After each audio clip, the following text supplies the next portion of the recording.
لشکر جا رہا ہے صحابہ کرام کا، اور عقبہ بن نافع کی سرکردگی میں افریقہ کے جنگلات میں، گھنے جنگلات میں رات کو قیام کرنے کی ضرورت پیش آئی جنگل کے اندر، تو خطرہ ہوا کہ یہاں تو درندے بہت رہتے ہیں، سانپ بچھو بھی ہیں، رات کو ہم یہاں پر سوئیں گے تو کوئی درندہ حملہ نہ کر دے، کوئی سانپ بچھو نہ کاٹ لے۔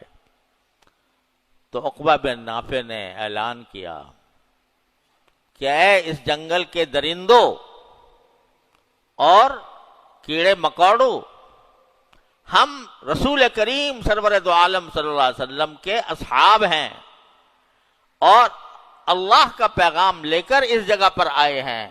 آج اس لشکر اسلام کو یہاں جنگل میں رات گزارنی ہے تو تم ان کے لیے جگہ خالی کر دو۔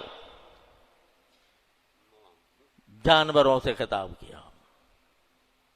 تو روایات میں آتا ہے کہ دیکھا تو شیر جا رہا ہے، ہاتھی جا رہا ہے، بھیڑیا جا رہا ہے، سب جنگل کو خالی کر کے چلے گئے، اور صحابہ کرام کے لیے۔